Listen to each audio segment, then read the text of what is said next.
Hi, this is Professor CC19, and now that the break is over, we're back with the second half of the 2018 Summer Marble Algolympics. Today I am here with the introduction to Event 7, BMX Cycling, and this is also my very first video in my second year of production. Before we take a look at the course and at event number 7, we're going to take a look at the overall standings after the first half of these games ended with event 6, the downhill sprint. And in that event, we saw the Minter Greens earn their second consecutive gold medal. They rise to the top of the standings. They have 87 points, which is a comfortable 16-point lead over the O'Raiders, who earned silver in our last event. They have 71. Azure Royals fell from first to third with a 15th place finish in event 6. They have 68 points. Jack's Jokers, even though they only have one medal, are in fourth, the only other team to have broken 60. Team Transparent and Team Neon in 5th and 6th with 59 and 57. Even though Team Neon only has one bronze, they are high in the standings. That attests to their consistency. Even if they're not on the podium, they are at or above half in the lineup most of the time, so they get good points hauls, enough to maintain their position in the top half of the overall standings. And then we have the rivalry. Fire. Icers and Fireballs. Tied at 56. They're the only two teams that are still tied. They're rivals. They are dead even so far, even though the Icers have one more medal. The Fireballs are more consistent. It'll be interesting to see how this works going into future events. Will one of them reign supreme over the other, or will it be a draw like it was in the last event? Either way, we'll have to see in events to come.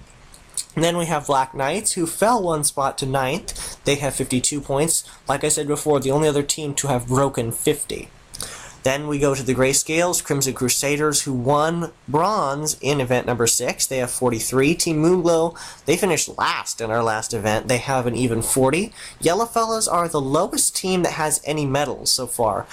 They have a bronze from event 2, but otherwise things just haven't gone their way. Right now in 13th with only 39 points, followed by Brownies with 32, Ultraviolets with 30, and Strawberry Streamers, even though they did get a good 5th place finish in our last event, which caused them to jump up to 27 points, still in last place. But now there's only a 3-point gap up to the next spot. So one more good finish here could mean that they finally get out of last place. Alright, so those are the overall standings coming out of the first half of these games. Let's take a look at the first event in the second half, Event 7, BMX Cycling.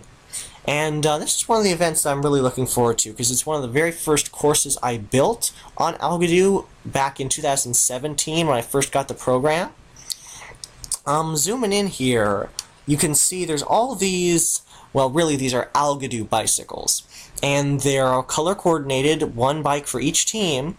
And in this video, I'm not doing the bit like I usually do, telling you which individual marble is racing for a team, because this is the very first event where all 4 marbles in a team will run.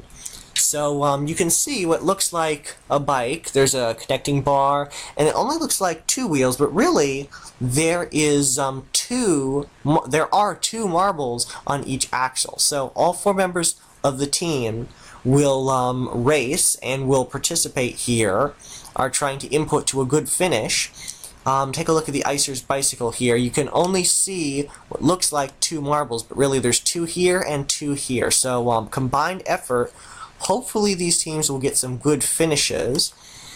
Let's see here. You can see Team Transparent's bike. It only looks like green, red, and blue. The axle is green just to show something different, but really Transparent Yellow is behind T-Red on this axle, Transparent Green is behind T-Blue on this axle. So all 4 members of each team will get to participate here.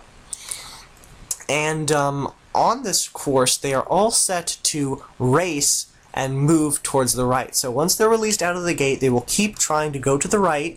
They will go over all the obstacles, the humps on the course, some bigger than others. They will go through the spinners. Sometimes there are multiple pathways for them to go. So if they go over and try and go up this incline, they will have to avoid these other spinners. But if they go and fall down here, they get pushed back too far, they will fall down here, they will not have to go up this incline, but they will have to go up a slippery incline over here. So, bit even, try to make it as even as possible, but one path is slightly better than the other.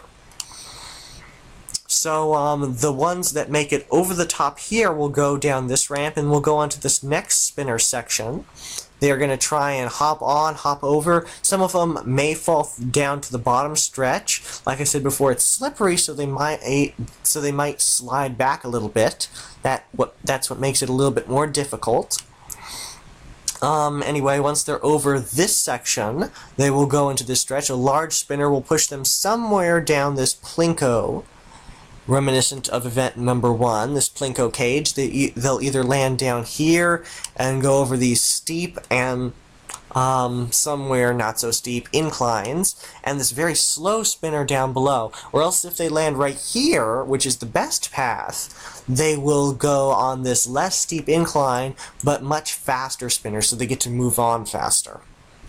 Either way, they converge going up this ramp, then down a very steep incline here, going down, then a real drop-off. They're not even going to go down an incline, they're just going to go over, and they're going to try and get a good bounce to go forward, rather than hesitate and stall out and try and go backwards a little bit. The bounce is going to be crucial here, because if there's a close race, whoever goes forward is going to get the advantage.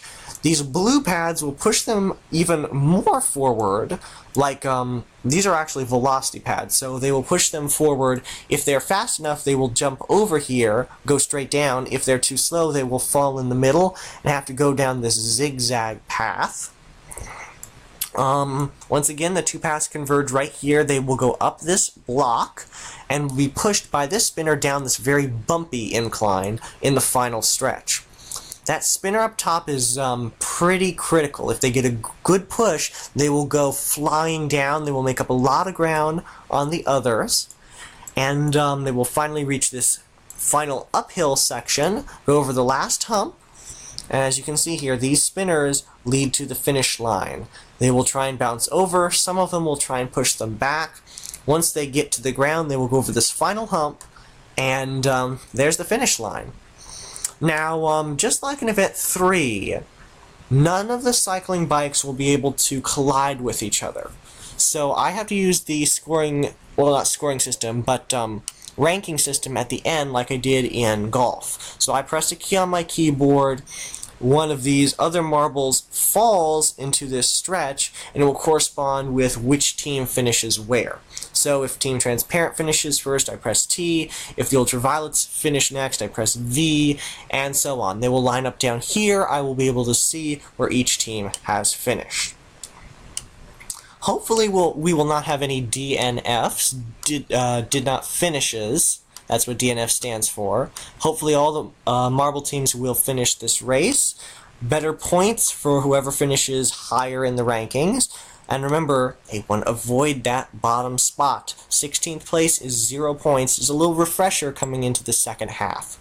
So that is the introduction for Event 7. That is Event 7 BMX Cycling.